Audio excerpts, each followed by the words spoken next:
Honestly, the Valuation Offices conduct a re-evaluation of all commercial and industrial properties in County Kerry as part of the programme to revalue all such properties in the state.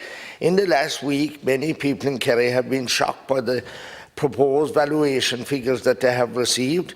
Traders, operators from all walks of life in all parts of the county are terrified at the proposed doubling and tripling of their previous rates demands, be they one-man operators or small garages and repair shops, small pubs and shops, hardware stores, restaurants, hairdressers, chemists, bakers, butchers, sweet shops, to the big employers like hotels and fabricators, manufacturing companies like Liebers and Munster Joinery and concrete products and the likes. Traders are told if they don't accept, they can appeal, but the evaluation officer has the right to visit the property. So it is quite possible that many traders will close down when they size up their situations that they now find themselves in. What I am saying is, Minister, that it is way easier to keep doors open now rather than trying to get them to reopen later on. So I'm calling you now to defer this process, that things are bad enough now. People are struggling to survive after COVID, Brexit, now the massive increase in energy and all other costs. And anyway, Minister, people should only be assessed on their profits, not on sales or the market rental value. This revaluation was postponed back in 2020 because of the virus, and I am asking that this process be deferred for the foreseeable future, especially because of increased energy costs. While many traders are just finding their feet this year, they had the support payments from the government over the last 2 years, but trading after the pandemic has changed for many businesses, not least those who can't operate online delivery services of supplies of food, clothes, furniture, parts, all types of goods and materials at disadvantages. They have because they have to have a physical building on the side of a street. If a shop closes down the street, it adversely affects all others on the street. As one owner of a restaurant said to me, he has to pay for rent, increased wages, PRSI, PAYE, pay for insurance, ESB, water, refuse, VAT, and this is going up next March. Heating and cooking oil are gone mad. This man rates are proposed to go from 31,000 to 60,000, more from 1,500 to 5,000, 24,000 to 58,000. Places like Killarney, Tralee, Listowel, Kinmare, Dingle, Castlevine, and that more. So everyone that got a proposed valuation were given a figure, just say 15,000, and they were told they would have to multiply that by another figure, 0.227, when they asked to get the real proposed figure.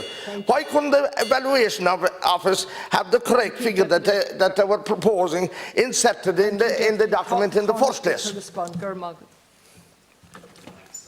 Thanks, Deputy, for raising this issue. And my own county, Dublin, Fingal, went through the revaluation process a number of years ago, and I know how traumatic and how frightening it can be for some business people when they receive the letter in the post and they're told that their rates are going to go up by a dramatic amount. And there is, as you mentioned, an appeals process, and I would absolutely encourage anyone who has had their valuation changed to avail of that process. A lot of people find that it comes down on appeal. I do think it is important to point out that when the revaluation is done, it is done on a revenue neutral basis. Some people are winners and they see their valuations go down, other people are losers and they see their valuations go up. In Kerry, for example, it's actually going down for 2/3 of businesses. It's going up for 1/3, down for 2/3. Understandably, as politicians, it's the 1/3 who are seeing an increase that we hear from, not the 2/3 who are seeing a decrease. And as you pointed out, some people, when they get the letter in the post, they don't apply the 0.227 multiplier. So the initial shock is that they're going to see a huge increase in their rates. Then when they do the calculation, they find out that it's actually not the case.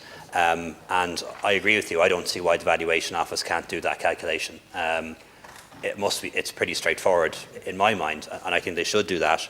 This was raised by Deputy Griffin at a meeting not too long ago, and I'm going to make contact with the Valuation Office on behalf of Irish businesses to ask them to do exactly that. It's a simple thing, it should be doable. And also just wanted to say that there are walk-in valuation clinics in Kerry all of this week. They're in Dingle and Kenmare today, for example, where business owners can go in and talk to a human being and have this worked through and discussed with them. Well, thank you, Taoiseach, but as you agreed yourself, people are shocked and terrified, and rightfully so. And I can't understand, the local authority has said that they are not going to benefit from this revaluation. But from the people that I meet on the streets and around Kerry for the last number of days, it has come down for no one. I know one person that it has come down by €100, but it's more than doubling in many cases, and many of these traders are actually renting, and they can't afford another increase on top of all the increases that they're going to have to deal with at the present time. I'm asking, we were able to defer it in 2000 for the virus. You have the power to defer it again and to re-look at it, because I'm asking to deal with people on a profit basis if they're making profit. But if they're not, it's very unfair to be charging them on the rental value of their property or their sales, because sales do not actually reflect the profit. And that's what's wrong about this whole thing. Thanks, Deputy. I think again it is important to point out that this is being done on a revenue neutral basis. There is no tax increase here, and 2/3 of businesses in Kerry are actually going to see their rates go down. And I appreciate that we're hearing from the 1/3 who are not, and particularly those who are seeing a big increase, but 2/3 are seeing their rates go down, and to defer the revaluation would actually affect adversely more businesses than going ahead with it. I do think in the medium term we need to examine a new tax to replace the commercial rates. You'll know the Commission on Taxation and Welfare suggested that we move towards a site valuation tax, a commercial property tax. There are pluses and minuses to that, as is the case with any reform, but in those circumstances the value would fall, or the charge, if you like, would fall on the owner of the building rather than the operator of the business. I think that's something we're considering, but that's for the medium term. In the meantime, the valuation goes ahead. Many more places want it.